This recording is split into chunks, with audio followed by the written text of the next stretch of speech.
리스펙트 킥복싱입니다. 오늘 제가 소개시켜드릴 책은 바로 맥락을 팔아라라는 책입니다. 맥락을 팔아라. 제가 읽어본 거 요약 간단하게 해드리겠습니다. 저는 이거를 세 가지로 나눠서 요약을 한번 해봤는데요. 첫 번째는 현재 지금 우리의 마케팅의 상황들, 두 번째는 그 판매자에 대해서, 그 다음에 세 번째는 소비자에 대해서 이렇게 나눠서 요약을 해봤습니다. 처음부터 얘기를 해드리면 일본에서 좀 핫한 서점이 있는데 치타야 서점이 있어요. 거기를 만든 사람이 마스다 무네야키라는 사람인데 그 사람이 책도 냈어요. 지적 자본론이라는 책도 내서 소비사회의 변화를 3단계로 요약을 하셨습니다. 첫 번째는 퍼스트 스테이지라는 건데 물건이 부족해서 만들기만 하면 팔리는 시대예요. 정말 좋은 시대겠네요. 그죠? 상품 자체의 가치를 따지고 어떤 상품이든지 용도만 충족이 되면 다 팔리는 거예요. 만들기만 하면 팔리는 라면의 원조 삼양라면, 걸면 걸리는 걸리버 이렇게 기능만, 물건의 기본적인 기능만 하면 물건이 팔리던 시대도 있었습니다. 그리고 발전을 더 하게 돼서 세컨드 스테이지로 올라갔는데 상품이 넘쳐나는 거예요. 이제 상품의 구색이 많아져서 상품을 파는 장소가 중요한 겁니다. 인터넷이 등장을 하면서 그런 영향도 커졌겠죠. 그래서 플랫폼이 중요한 거예요. 이거를 내가 인터넷에서 살 건지, 용산 전자상가에서 살 건지, 백화점에서 살 건지, 하이마트에서 살 건지. 플랫폼에 따라서 가격도 달라지고 애프터 서비스라든지 주변 기기 구성 등이 달라지는 세컨드 스테이지도 우리가 지나왔습니다. 저는 이게 다음 단계로 벌써 넘어간지 몰랐어요. 자, 우리가 살고 있는 단계는 서드 스테이지라고 얘기를 하시는데 상품도 이 플랫폼도 넘쳐나는 거예요. 그래서 상품 자체도 이게 충분히 좋아서 상향 평준화가 되어 있고 개인이나 대기업이나 모두 온라인 오프라인 판매를 하기 때문에 플랫폼 자체도 그렇게 중요하지가 않습니다. 그러니까 소비자 입장에서는 너무 좋은 거죠. 여기서 사도 되고 저기서 사도 되고 물건도 많고 살 때도 많고. 근데 판매하는 사람들 입장은 어려워진 거예요. 물건을 팔기 어려워진 거예요. 그래서 우리 판매하는 사람들이 공부를 또 해야 되는데 그러면 중요한 게 상품도 아니고 플랫폼도 아니면 도대체 어떻게 하면 이 무한 경쟁의 시대에서 물건을 잘 팔 수 있느냐. 바로 물건이 아니라 물건이 팔리는 그 맥락을 창조해서 팔아야 된다고 저자는 얘기를 합니다. 맥락이라는 거는 상황인 거죠. 상황. 물건이 이렇게 팔리는 상황 아니면 라이프 스타일. 이거를 좀 구체적으로 말씀을 드리면 요즘 사람들은 상품을 통해서 공감할 수 있는 자기가 이제 좋아하는 상품이 있으면 그거를 좋아할 수 있는 사람을 만나고 자기의 라이프 스타일이라고 가치관을 발견을 하는 거예요. 그리고 그것이 완성되기를 꿈꾸는 겁니다. 그래서 자기가 그리는 이상향이 있잖아요. 더 나은 모습, 자기 자신의 모습이라든지 흥미로운 세계로 연결되고자 하는 거예요. 이거 저의 예를 들면은 제가 마블 영화를 좋아한다고 했을 때 마블 영화를 소비를 함으로써 그거에 대한 피규어도 할 수 있고 키덜트 문화까지 생겨나는 거죠. 그래서 내가 이거를 소비를 하면서 그 맥락 자체가 새로운 인생의 방향성이 되는 겁니다. 이게 바로 맥락을 파는 건데 이런 특별한 관점을 판매자가 만들어서 제안을 하라는 겁니다. 책에 나온 예로는 최이나 책방이 있는데 이 사람은 책을 팔긴 하지만 이 책을 매개체예요. 책은 매개체일 뿐이고 책 가지고 생각하는 삶을 제안을 하는 거예요. 그래서 책이 생각에 관련된 책들을 주제별로 저자의 그 관점과 철학에 따라서 분류를 해서 모아놓은 겁니다. 그래서 그거를 가지고 사람들하고 공유할 수 있는 공간, 삶을 나눌 수 있는 문화를 만들어 놓은 거예요. 그래서 거기서 콘서트나 크리에이터 강연도 활발하게 진행을 하는 겁니다. 그래서 공간 자체를 완성을 하는 거예요. 그 공간을 커피를 판다든지 아니면 책을 파는 공간이라고만은 말을 할 수는 없겠죠. 전체적으로 1 더하기 1이 2가 아니라 그 이상이 되는 문화 자체, 그 물건이 팔리는 맥락 자체를 아예 만들어서 새로운 맥락을 만들어버린 거예요. 다시 한번 저자가 강조를 하는데 이렇게 상품이 과잉인 시대에 본래의 기능을 강조하는 마케팅은 별로 효과가 없다는 겁니다.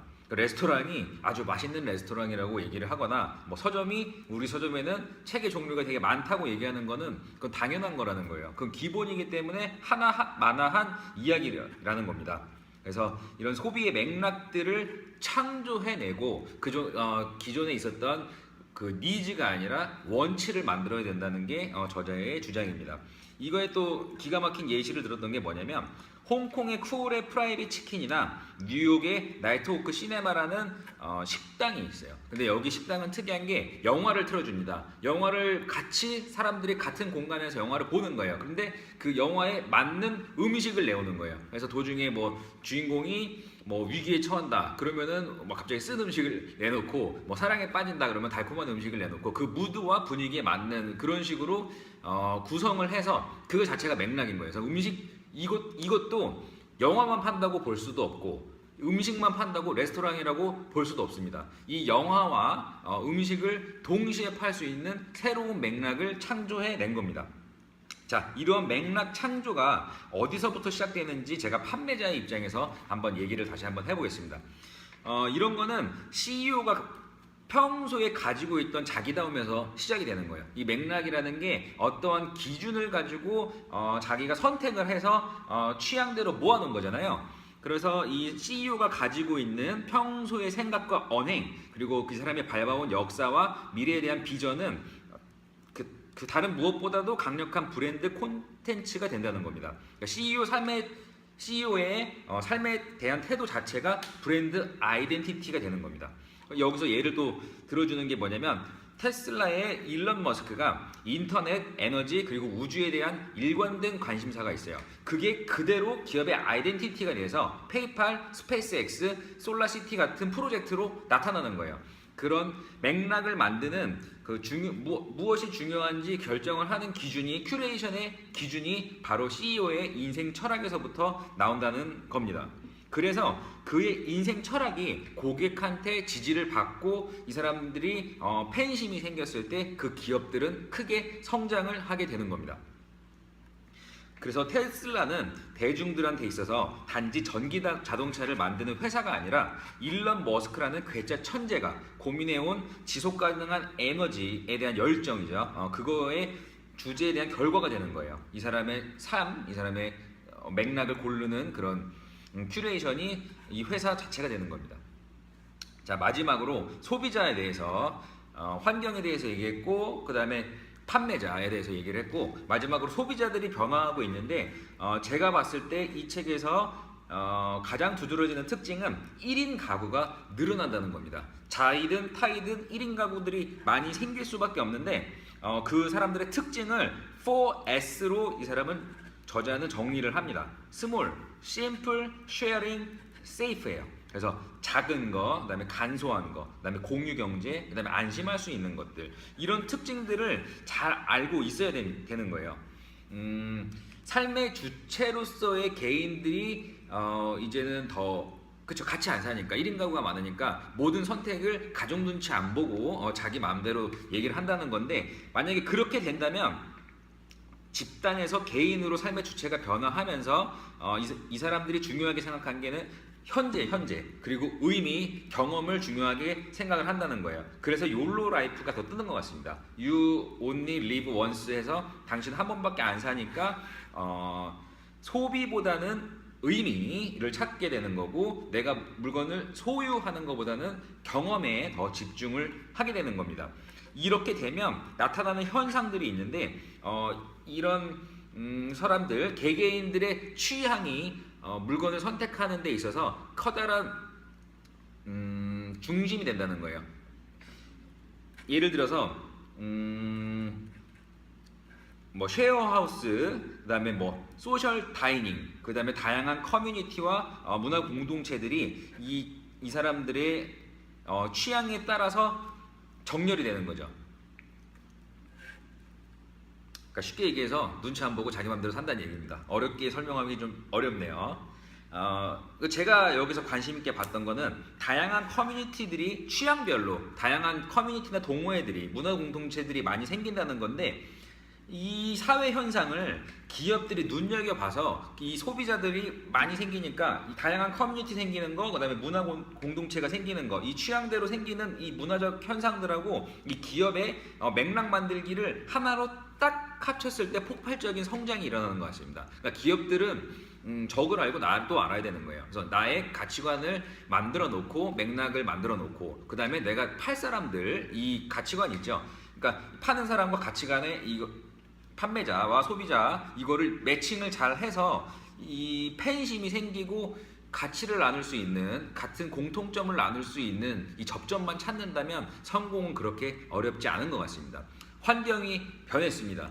시대가 바뀌었고 정말 빠르게 변하고 있어요. 저도 성장을 위해서 이런 영상들을 찍고 있습니다. 제가 먼저 공부를 하고요. 그리고 우리 회원들한테도 나눠주기 위해서 영상을 찍는 거예요.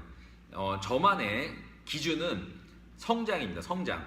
제가 성장을 하고 싶고 궁극적으로 이 성장한 거 가지고 나중에는 자유를 획득하고 싶어요. 그래서 그런 거를 좋아하시는 분들이 반드시 있을 거라고 생각을 합니다. 자신의 취향대로 사는 삶이기 때문에 성장을 원하시는 분들, 육체적 성장이든 정신적 성장이든 성장을 원하시는 분들은 리스펙트 킥복싱 구독 눌러주시고 좋아요 눌러주시고 앞으로도 이렇게 성장에 대해서 저도 성장하시고 여러분도 성장하시고 이런 성장에 대해서 함께 할 수 있는 컨텐츠들을 많이 나눴으면 좋겠습니다. 좋아요와 구독 눌러주시고요. 저도 성장해서 더 나은 컨텐츠로 찾아뵙겠습니다. 맥락을 팔아라 정말 좋은 책이었고요. 저도 일주일에 한 권씩 책 리뷰하는 거 포기하지 않고 끝까지 해오겠습니다. 시청해주셔서 감사합니다.